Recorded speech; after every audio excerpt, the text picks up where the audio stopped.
Isaias Afwerki madaxweynaha waddanka Eritrea ayaa si weyn ugu soo dhaweeyay garoonka caalamiga ee diyaaradaha ee magaalada Asmara madaxweynaha Jamhuuriyadda Federaalka ee Soomaaliya mudane Maxamed Cabdullaahi Farmaajo wafdi uu hogaaminayo oo boqoshadii ugu horeysay oo 3 maalin ay uga bilaabanayso waddanka Eritrea.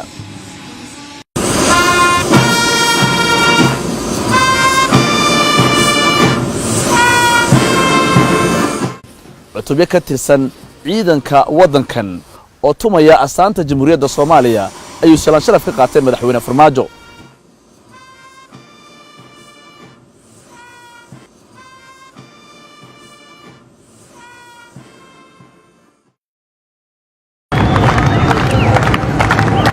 boqoshada madaxweyne Farmaajo ayaa si weyn looga dareemayay magaalada Asmara iyadoo wadada isku xirta madaxtooyada iyo garoonka caalamiga magaalada Asmara ay soo buux dhaafiyeen dadweyne aad u fara badan kuwaas oo luxaya calaamada labada dal. qaarkood ayaa ku qaylinayay soo dhawow madaxweyne Farmaajo. sidoo kale wadooyinka ayaa waxa ka muuqatay hal ku dhigyo muujinaya saaxiibtinimada Soomaaliya iyo Eritrea ha jirto. sidoo kale dadka ayaa aad wajiyada looga dareemayay inay aad ugu faraxsan yihiin cilaaqaadka iyo xiriirka dhexmaraya labadan dawladood. labada madaxweyne ayaa halkan oo xaruntii madaxtooyada waddanka Eritrea ay ku yeeshaan kulan rasmi ah kaas ay uga hadlayaan xiriirka iyo iskaashiga labada dawladood. labada madaxweyne way fariiseen waxay ka wada hadleen qadiyadaha Soomaaliya iyo Eritrea khuseeya. qadiyadahaas waxaa lafdhabar u ahaa in la soo hadal qaado xiriirka labada shacbi ka dhaxeeya.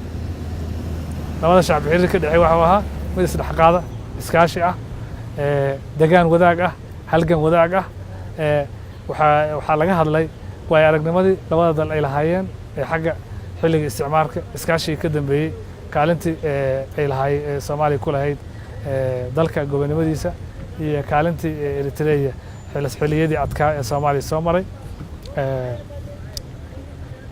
wada hadalladii wali waa ay sii dhiman yihiin laakiin waxaa aad iyo aad loogu nuxnuxsaday ilaalinta karaamada shacabka labada shacbi labada dawladood in la ilaaliyo karaamadooda in mawaaqifta taariikhiga ee geesinimada ah ee labada dal ay ka qaataan qadiyadaha dawliga iyo heer gobolba la xoojiyo. marka laga hadlo xiriirka caalamiga ah dawladda federaalka ee Soomaaliya sanad iyo barkii tagay waxa ay ku sameysay isbedel weyn taasoo u horseeday in Soomaaliya ay kaalin firfircoon hadda ka ciyaarayso arrimaha gobolka iyo guud ahaanba kuwa caalamka.